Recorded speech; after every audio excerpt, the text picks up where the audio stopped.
CBS News 24/7, I'm Elizabeth Cook. Let's take a live look at the White House right now, where we are expecting Press Secretary Caroline Leavitt to take the podium any moment now and give us an update. And right now, high-stakes talks are happening between the U.S. and Ukrainian officials in Saudi Arabia, with the U.S. looking to strike a deal to end the war with Russia. And time is running out to fund the U.S. government. Republicans are facing a crucial test of unity in a vote to avoid a partial government shutdown. And the economy has been top of mind for so many Americans. Let's take a live look at the markets right now. The Dow, again, on a steady decline since the president announced new tariffs on steel and aluminum imports from Canada. Trump says those taxes will go into effect tomorrow.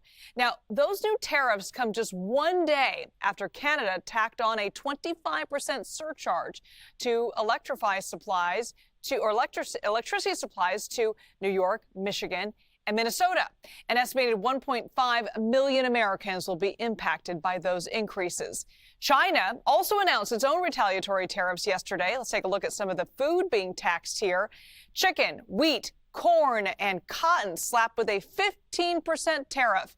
Dairy, fruits, veggies, and meat also hit with a 10% tariff. And today marks the second day of sinking stocks out of concern over President Trump's aggressive trade policies. The 7 most profitable tech companies took the biggest hits yesterday. That includes Tesla. Elon Musk's company dropped over 15%. So let's bring in CBS News Money Watch correspondent Kelly O'Grady for more on all this. Kelly, thanks so much for being with us. How concerned should we be about this unstable market right now? I know it is really scary to watch. I completely understand. And I mean, look, if you are going to check your 401k, I don't want to invalidate your feelings because I know that is very scary. But to put this into context, I'll sort of give you 2 reasons to be hopeful and maybe 1 reason that this could spell some trouble to come. So the first is that if you look back at what happened in 2008, right, really big recession, the market was far more down and for far longer. We are by no means at that point whatsoever. So that's sort of one thing to keep in mind and just sort of give yourself a gut check of, okay, it has definitely been worse before. We are not at that point. The second thing is we have seen a run up the last few months in the market where people were trading on hopes and expectations of what the Trump administration would be. And in fact, if you go back the last couple of years, a lot of analysts, specifically the tech stocks, the Magnificent Seven, the Nvidias, the Apples, those big tech giants, a lot of people were saying they were overvalued. They were a term we like to call overbought in investing. And so some people are saying, well, we were always going to come back to reality at some point and really base that value and the stock price more on performance rather than hopes and dreams. And so we could see some of that happening here. And it was just this chaos around tariffs being the catalyst for it. The one area where I say, okay, there might be some worry to come is that we are seeing a dip in consumer spending. We are seeing a dip in consumer confidence. We are seeing retailers come out one after another and say, hey, we are not going to be making as much this year. A number of airlines came out this morning, Liz, and said the same thing, that they're seeing demand weaken. So if all of this anxiety and watching the market does prompt consumers to go spend less, well, then that could actually precipitate that recession, that R word that has been thrown around a bit. Yeah, the R word is definitely looming today, Kelly. But how do these tariffs have a direct impact on consumers, their day-to-day?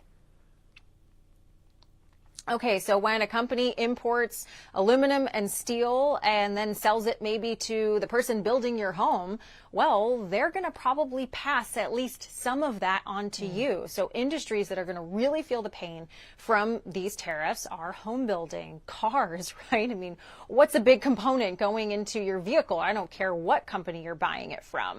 And then also some other things like aluminum cans. I mean, what does your favorite soda or maybe your beer come in, right? It's aluminum. So consumers will likely feel a price increase from that, and just depends on how much the supplier is going to pass along down the supply chain.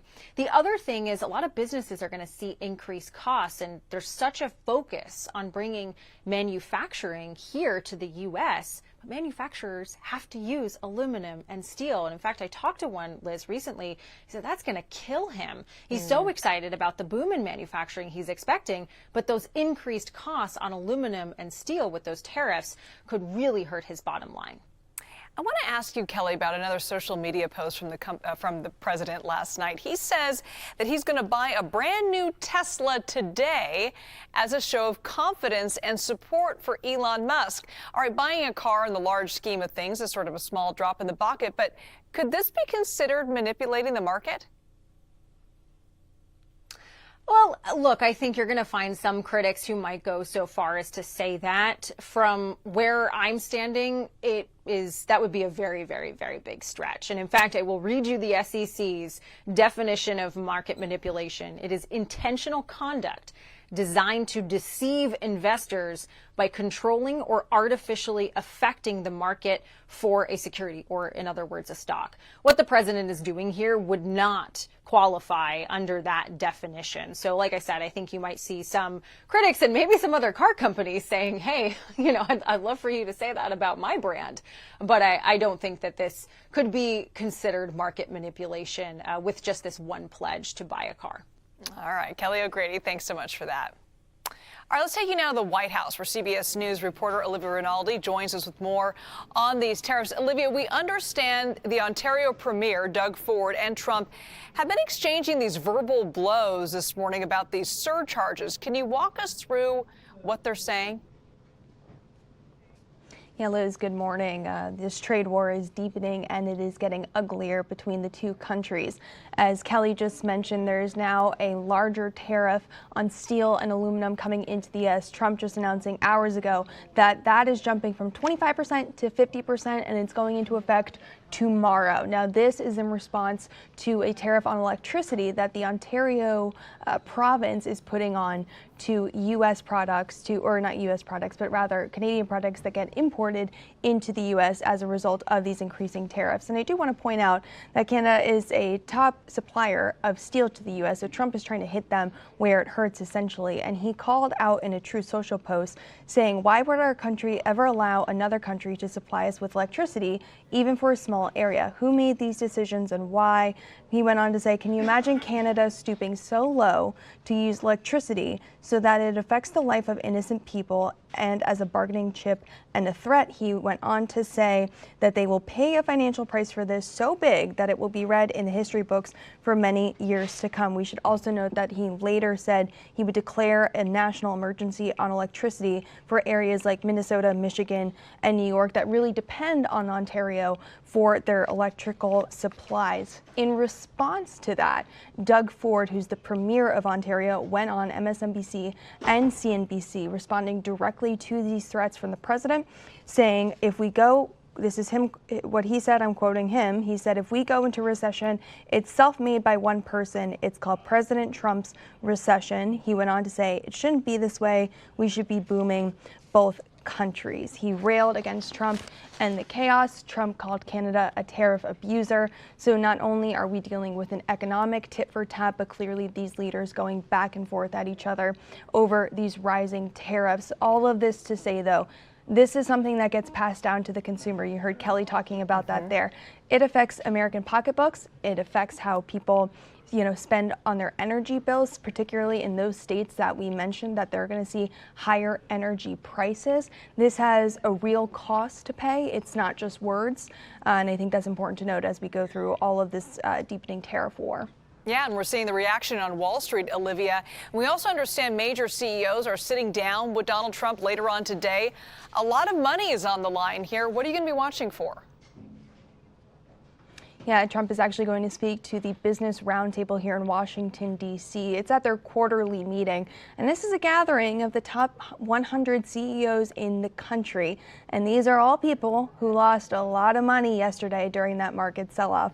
I should also know that the Business Roundtable specifically said to the White House that they are against this trade war. They're looking forward to Trump's tax cuts and those being solidified into law. That would take an act of Congress. But on on this tariff war, this trade war that he is starting, they have asked him to stop it. They said that this is going to have a serious economic impact. They said that the White House and Congress should preserve the benefits of the USMCA deal that they endorsed years ago when Trump made it. So he'll be speaking to them later today. I should note that those remarks will be covered by the press. So we should get a readout on specifically what Trump said to these CEOs. But he'll be talking with the heads of Apple, JP Morgan Chase, Walmart. They'll all be in the room, and they all lost a lot of money yesterday. And some of those people were at his inauguration, so it'll be interesting to see what comes out of that meeting. Olivia Rinaldi from Washington. Thank you so much, Olivia. Well, coming up, Senator Mark Kelly firing back after Elon Musk calls the Democratic senator and combat veteran a traitor. You're watching CBS News 24/7.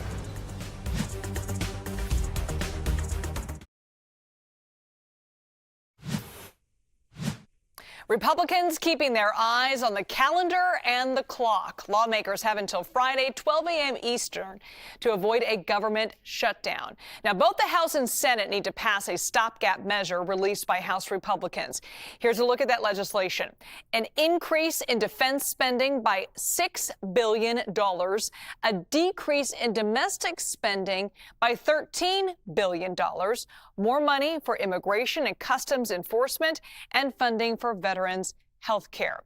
Now, here are the holdouts. This group not making it easy. Everyone on this list seems to be on the fence, except for Congressman Thomas Massie from Kentucky, who says count on him for a firm no. Now, he's not the only one. Democrats are now countering the bill with one of their own. Congresswoman Rosa DeLauro and Senator Patty Murray released a shorter-term stopgap last night that would fund the government through April 11th. Our very own CBS News congressional correspondent Nicole Killian asked the speaker about this earlier today, and he said this. Take a listen. Democrats have introduced a countermeasure to fund the government through April. I know you just said your bill is going to pass, but if for some reason it doesn't, is there any chance you would put it on the floor? The Democrats are responsible for the mess that we're in because they added these completely undeliverable conditions to the negotiation. They wanted us to tie the hands of the administration, and the very people who are advancing this last-minute overtime, patchwork play are the ones who are insisting upon that up to the last minute. This is not a game. The government shuts down on March 14th.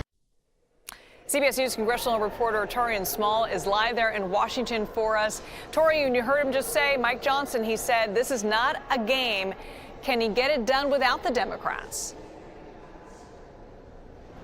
Liz, maybe.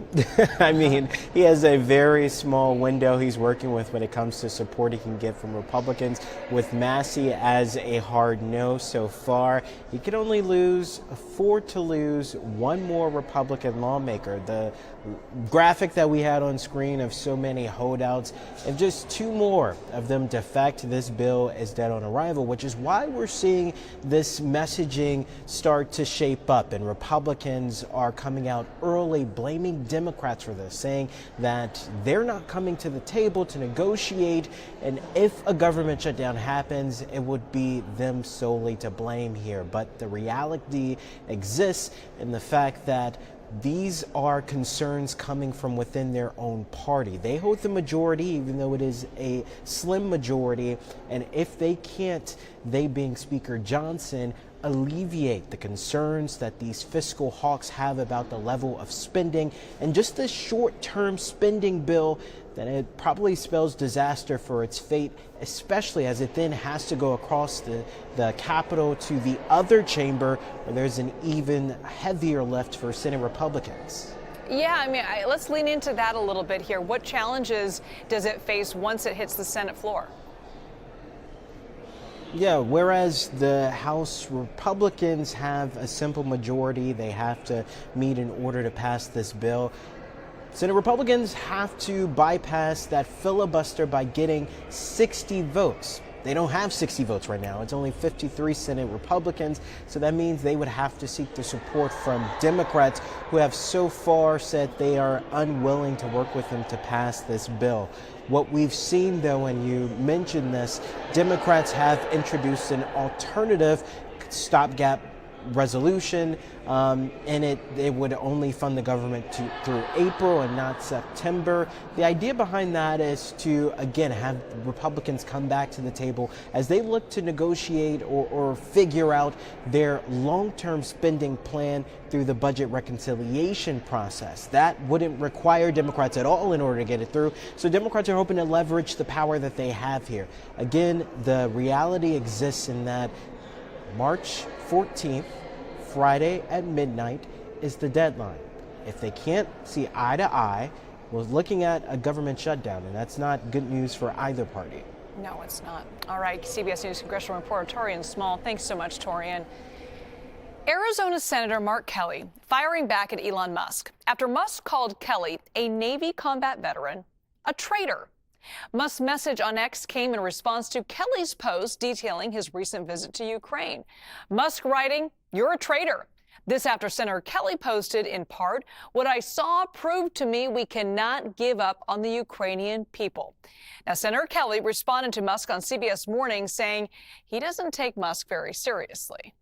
Elon, I don't really, take him seriously. He's not a serious guy. And he is, he's been slashing and burning the federal government at the expense of, folks that are just trying to get by and live their lives. And many of those are veterans. Now, Senator Kelly also discussed the on-camera blow-up between Trump and Zelensky in the Oval Office. Before the negotiations started, he gave away NATO membership and he gave away Ukrainian territory. And he didn't have the Ukrainians at the table. And then he tried to negotiate this with President Zelensky in front of cameras. That was a historic mistake. I think that's going to go down in history as one of the dumber things a president has ever done. So now they're in Saudi Arabia, and I think we've got to get to a negotiated settlement. The Russians are not going to want to give anything up. All right, let's take you to Southern California now with a live look at the Santa Monica Pier. It is wet in Los Angeles, but a lot more rain is on the way to the West Coast, the entire state of California. And folks in those burn areas, Zoe, just can't seem to catch a break. They're still cleaning up from those massive wildfires, and they just keep getting hit with these storms. Yeah, and this storm, or that little bit of rain that you see right now, that's not the concern. It's what's impacting them late tomorrow evening and into Thursday, the atmospheric river. That's going to be bringing widespread concerns with the mudslides, the flash flooding over those burn scars. Right now, though, you can see our radar. It's a little bit of rain, nothing too crazy. You can see the swirl of the low pressure system over Southern California. But again, that's not the atmospheric river. The atmospheric river will be heading farther south over the next 24 to 48 hours, impacting the Pacific Northwest first, then Northern California, then the Bay Area, then Southern California into Thursday. That system will continue to quickly sweep across the country and bring severe weather concerns across the deep south as well. So we'll talk about that in a little bit. But that first system, the atmospheric river, it is going to be bringing excessive rainfall. There's that level 2 out of 4 risk across Southern California. It's upwards of 5 inches of rain is possible. And not just rain, but a lot of snow. Upwards of 4 feet of snowfall across the Sierra, which is why widespread winter storm warnings and winter weather advisories are in effect. And not just snow, not just rain, but also winds. We're looking at wind gusts upwards of 50 to 70 miles an hour. And gusty winds mixed with a lot of rain means tree limbs and power outages are going to be likely. So let's break down the timing of this upcoming system, because again, it is going to be very, very impactful over the next 24 to 48 hours. This first system, though, again, that's not what we're concerned about. That will quickly sweep away across the desert Southwest before that next system officially arrives. It will be an atmospheric river event. Rain, mountain, snow, flood watches are currently in effect across Southern California, likely going to be upgraded to some sort of warning, as upwards of 5 inches of rain is likely across Southern California and for parts of the Bay Area. Keep that in mind. Be aware of those flooding concerns and prepare for it today before the rain moves in tomorrow. Back to you. Zoe, thanks so much. Kyiv and Moscow traded deadly drone attacks overnight. The Ukrainian capital launched its largest attack on Moscow since the war began. 2 dead, 18 others are injured. Russian capitals, their police force, 4 airports also forced to briefly shut down. Meanwhile, the Ukrainian Air Force said it also defended against Russian ballistic missiles and drones overnight. Now, these attacks came ahead of high-stakes talks between top D.C. and Kyiv officials. They are in Saudi Arabia to discuss an end to the war with Russia. Secretary of State Marco Rubio and National Security Advisor Mike Waltz said, and their Ukrainian counterparts are there today. Leaders from both sides hope this meeting helps mend their relationship after last month's disastrous meeting in the Oval Office. CBS News senior White House reporter Jennifer Jacobs joins us now on the phone from Saudi Arabia, where the high-stakes talks are taking place. Jennifer, thank you for being with us. What's the very latest on these discussions? The latest is that these talks here in Jeddah started more than 8 hours ago, and they continue.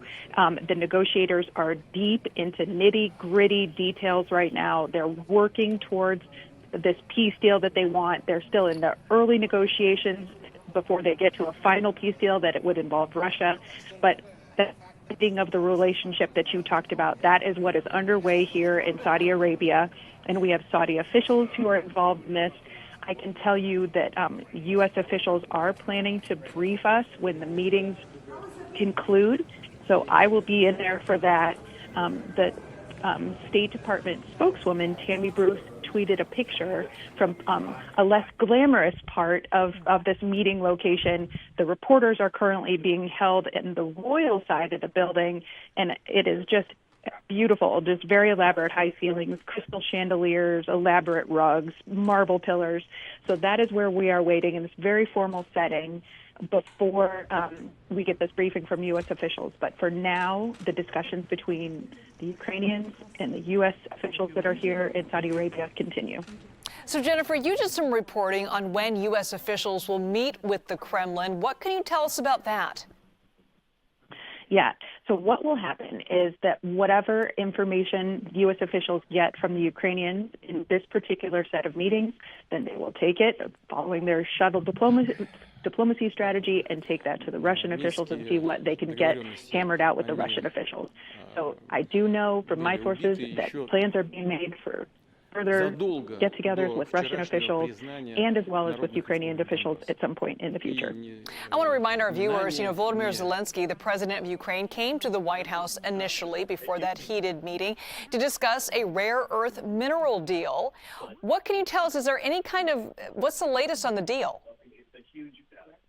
As far as I know, no minerals deal has been signed today here in Saudi Arabia.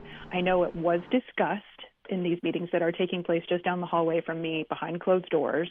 They're discussing it. It sounds like the U.S. wants to do more on the deal. I don't think it'll be signed today. They could always surprise me. They could come through with an announcement. Like I say, the meeting started more than 8 hours ago. They did take a couple short breaks, one for lunch and just kind of for Secretary of State Rubio and National Security Advisor Mike Waltz to get out of the room and go meet quietly and do whatever they needed to do during the break. But then they have been deep in on this for hours here. So we will get the latest in this briefing. But at the moment, I don't expect the minerals deal to happen, but they could always surprise me. All right, we'll be watching. CBS News senior White House reporter Jennifer Jacobs, thank you so much for being with us today. Well, the arrest of the activists who organized protests at Columbia University will be the first of many. That's a threat from President Trump. But is this even legal? We dive into this story when we come back. You're watching CBS News 24/7.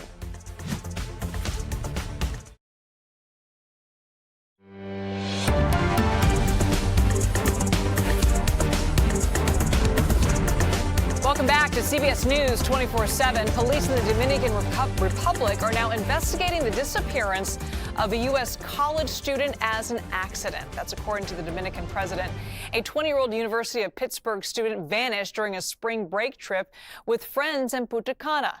Investigators say she was last seen on a beach early Thursday morning, and now her family is pushing to widen the search. Let's bring in CBS News' Manuel Bajorquez, who joins us from Punta Cana, near where she disappeared.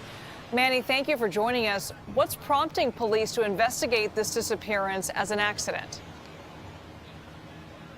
Well, to be clear, that is one of the earliest theories, that it may have been an accidental drowning just off the waters here.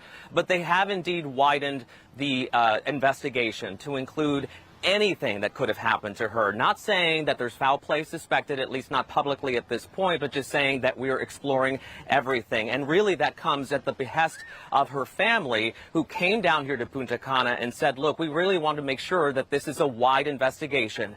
Authorities are telling us this remains open. They're also telling us that there is a high-level commission of different agencies from here in the Dominican Republic, but also that it includes the FBI. The scope of that role for the FBI and the nature has not been made public yet, but the agency, the Bureau, did say today that they stand ready to assist any partner country that needs help in an investigation like this.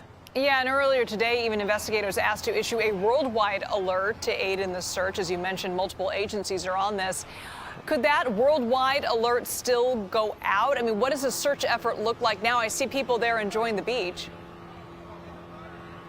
Yeah, people are still enjoying the beach, but there's kind of a heavy concern really lingering when you talk to a lot of people who are hearing about this. The search so far has looked like this: by helicopter above the waters, also using canines on land and out on the sea, whatever they can to look for any sign of her.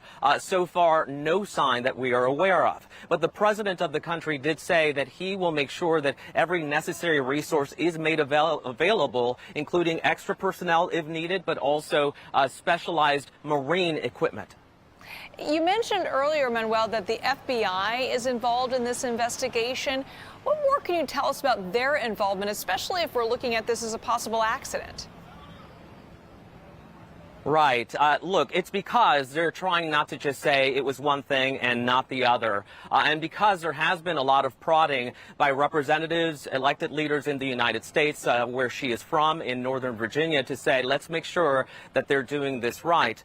So that is our understanding by the source and the person that we spoke with this morning over at the National Police, saying, look, they are a part of this, not the lead, a part of this. We just want to make sure that everybody who has a stake here and has a place at the table when it comes to trying to locate answers, really. I mean, the hope is that, of course, they find her alive. We have no indication that she isn't, but those answers are still out there. All right, Manuel Bajorquez, thank you so much. Well, there is new fallout after a legal U.S. resident was detained and threatened with deportation after organizing pro-Palestinian rallies at Columbia University. Now, this case has been prompting protests in New York City and beyond. Now, a federal judge has temporarily blocked the deportation of Columbia University graduate Mahmoud Khalil. Now, according to Khalil's lawyer, ICE agents initially said they were acting on a State Department order to revoke his student visa. But the Syrian native is actually a U.S. green card holder. And as of right now, he is still detained in Louisiana. So legal analyst and trial attorney Robin Nunn joins us now to lean into this a little bit more. Robin, why was Khalil taken to Louisiana?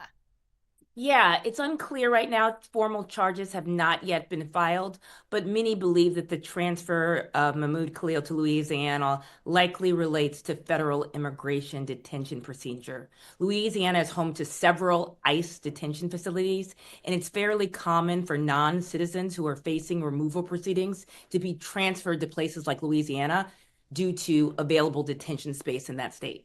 And you mentioned he still hasn't been charged with the crime yet. So what legal authority is the federal government using to claim that he should be deported? See, that is the real linchpin issue here. What is the legal basis here for deportation? The federal government typically relies on the Immigration and Nationality Act. And if Khalil is subject to removal, the government would need to establish grounds under that act for those who are already in the United States who have some green card or some form of citizenship. And so the Department of Homeland Security and the Immigration and Customs Enforcement may argue here that Khalil is deportable for reasons including national security, visa violations, alleged criminal conduct. It's really too soon to say because nothing has really been filed yet. But I think the key question here is going to be whether he is being detained under some sort of allowable basis for some sort of crime or terrorism-related activities, or if he poses some sort of security threat here in the United States, which would then make him deportable. Yeah, because when President Trump posted online about this arrest yesterday, he vowed to apprehend terrorist sympathizers. He's not the only one. So at what point would an act of protest be considered an act of terrorism? And I think that's why this is such an important issue and why so many folks are paying attention to this, is when does protest become terrorism? Under U.S. law, we are all very familiar with the First Amendment right of free speech.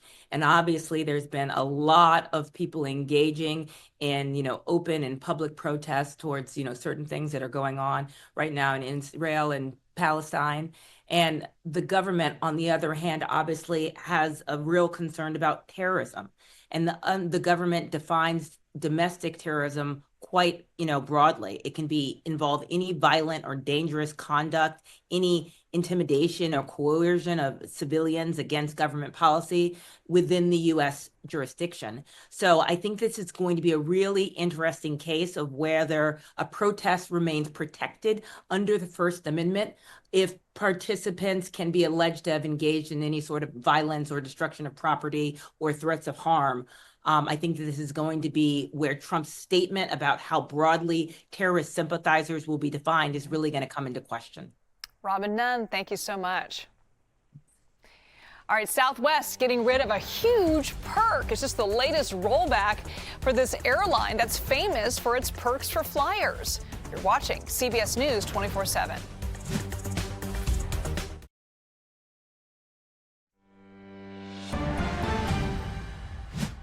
It's happening. Southwest Airlines is ending its famous bags fly for free policy starting May 28th, just in time for your summer vacation. The airline will charge passengers to check a bag for the first time. We're looking live right now at Dallas Love Field Airport, where Southwest is headquartered. So let's go live now to CBS News correspondent Janet Shamlian, who's inside the Houston Hobby Airport. Janet, good to be with you. The CEO of Southwest talked about this decision. What did he say? End of an era. Sure is, Liz. He talked about how this is going to be important for Southwest's bottom line. We know that it's been decades that they've allowed bags to fly free, but he says they need to return to levels of profitability that are expected by the investors. And they have a new board with an activist investor who is pushing for these changes. He also said that part of this was coming from the baggage handlers, that they wanted this fee because Southwest carries twice the amount of luggage that other carriers carry.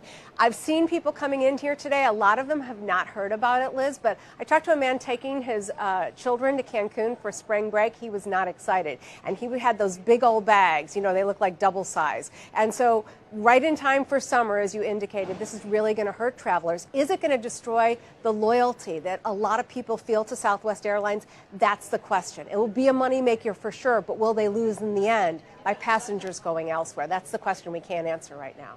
Yeah, I know a lot of customers are going to be shocked by this news. It was one of the main perks that none of the other airlines really offered. Mm-hmm. But how is this change really going to impact business?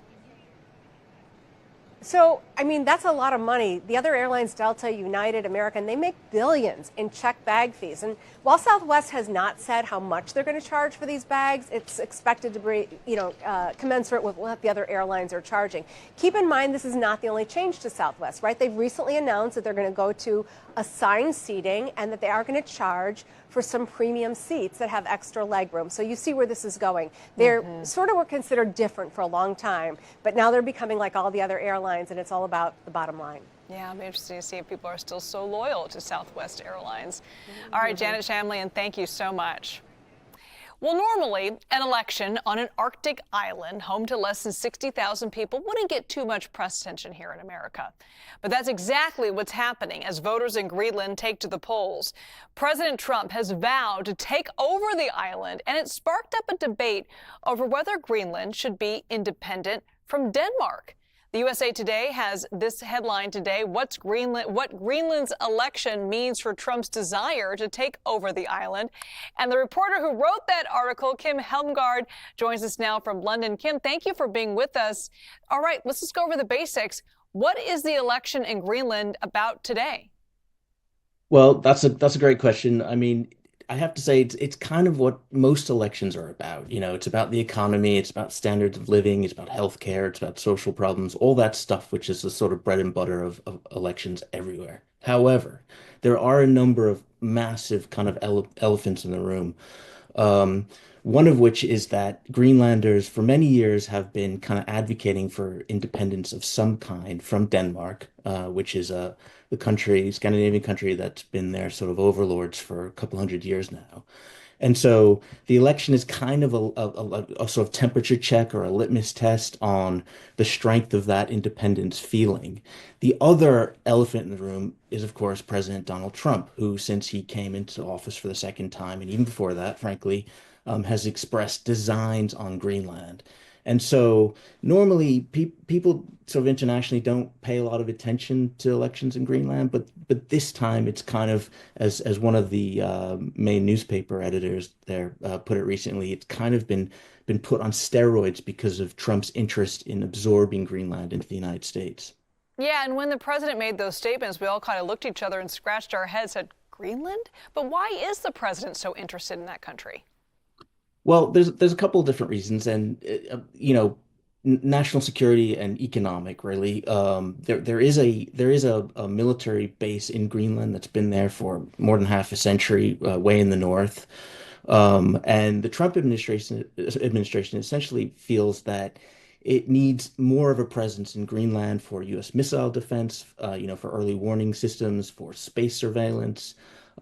It's Greenland is in a part of the Arctic where there's increasing sort of Chinese and Russian patrol ships and influence and stuff of that caliber. So, the Trump administration feels that it needs to sort of beef up its military presence there, and that's one reason. The other reason is economic. And in the south of Greenland, there is a lot of oil, a lot of gas, a lot of gold. It's untapped. It's also believed that there's quite a lot of what we call rare earth minerals, and these are things like uranium and zinc, which go into consumer electronic products, clean energy, and defense technologies. And so, paradoxically, not a lot of people believe that climate change is a good thing, but as the ice melts, it seems like some of those rare earth materials are going to be more available. And so, Trump is seeing a kind of business opportunity. It's thought. What about the people who live there? How do residents feel about Trump's interests in Greenland? Well, there's some polling. There's some polling on this, and it from the U.S. or from the Trump perspective, it's not good. I mean, I think what we can say is that, at least anecdotally, they're confused by it, they're bewildered by it. Some people are scared by it. They don't really know what to make of it. When you speak to Greenlanders, I think they were kind of shocked. And I should back up a little bit and say that Trump first expressed interest in Greenland in 2019 during his first term. He kind of forgot about it, and everyone thought it was a joke at that time. And then, fast forward to his second term, and he brings it up again. And he not only does he bring it up again, but he uses language that is sort of like, we're gonna get it by hook or by crook. He kind of refuses to rule out, military intervention. So I think that it's caused anxiety, is what I would say. And you said in a recent article that there are about 5 scenarios about how this could play out with President Trump. Tell us how that could go. Well, it's hard to know ultimately, how long is a piece of string. In that story I wrote, I sketched out, the different options that Trump might have. Let's say they vote for, ultimately they vote for independence down the line, and they ask to join Greenland. That's one scenario. Another is that Trump could try to buy Greenland, although of course there aren't many good options, or not a lot of precedent in the last 100 years for one country trying to buy another territory. The last time the U.S. did it was in 1917 when it acquired what is now the U.S. Virgin Islands. He could, as a lot of your audience will be aware, with the ongoing kind of tariff stuff to do with Canada and Mexico and China at the minute, he could try to squeeze it economically. Greenland is part of Denmark, which makes it part of the EU. So that would kind of be opening up a trade war with the EU. And of course, he could invade it. I think that's probably the least likely option, not least because Greenland's ownership of Denmark means it's part of NATO. The U.S. is also part of NATO, so you'd have a NATO on NATO war. No NATO planners have ever planned for that. And then, the last scenario is maybe just that he loses interest. I mean, I will say that the kind of political scientists in Denmark who study this issue, the most closely, expect that within the next 10 years, Greenland will probably become independent, but whether it chooses to sort of throw in its lot with the U.S. or Greenland is just really hard to say. Kim Helgaard with USA Today. Thank you so much for being with us.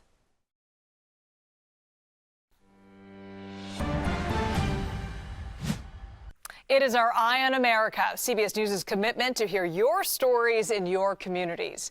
Transgender troops and recruits face an uncertain future. Late last month, a Pentagon memo said the U.S. will start removing transgender troops from the military within 30 days. That's unless they get a waiver on a case-by-case basis. CBS News Colorado's Sarah Harborkowitz shares the story of one Army major fighting for the chance to serve her country.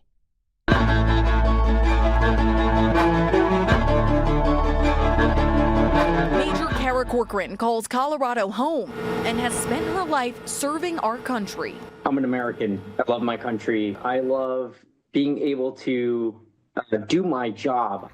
A job as an Army infantry officer that's led her through 2 tours in Afghanistan and countless other advanced training programs. A job that now may be at risk. Are you worried that your service may come to an end?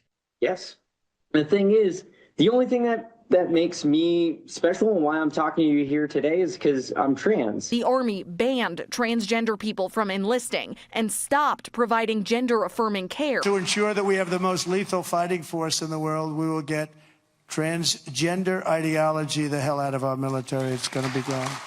The president's January executive orders not only rolling back Biden-era protections for transgender service members, but alleging they, quote, cannot satisfy the rigorous standards necessary for military service. But Corcoran says transitioning during her time in the Army actually allowed her to have a stronger focus. Our country expects us, the taxpayers expect us, to be the strongest fighting force that we can be. And transitioning allows us to do exactly that. The restrictions come as Defense Secretary Pete Hegseth stood by the president's orders. Lawful orders of the President of the United States will be executed inside this Defense Department swiftly and without excuse. Still, Major Corcoran says when it comes to soldiers on the ground, her gender's not an issue. I have support from my chain of command. I have support from my peers. And they stand by me, and they believe that I should continue to serve. All while she provides support for other transgender service members through an uncertain future. It's a risk for me to be talking to you with some of the ways that the executive orders are written, but it's not about me. It's sticking up for young service members who cannot talk. If you're talking about never leave a fallen comrade behind, I'm not going to leave a single transgender service member behind. We're going to continue to fight for them. I'm Sarah Horbakowitz, CBS News, Colorado. All right, we're going to have much more ahead here on CBS News 24/7. In just a few minutes, the NTSB is set to give an update on the investigation into that deadly midair crash between a Black Hawk helicopter and a passenger plane. And a live look at Capitol Hill, where lawmakers are set to vote on a key bill to fund the government. Stay right here with us on CBS News 24/7.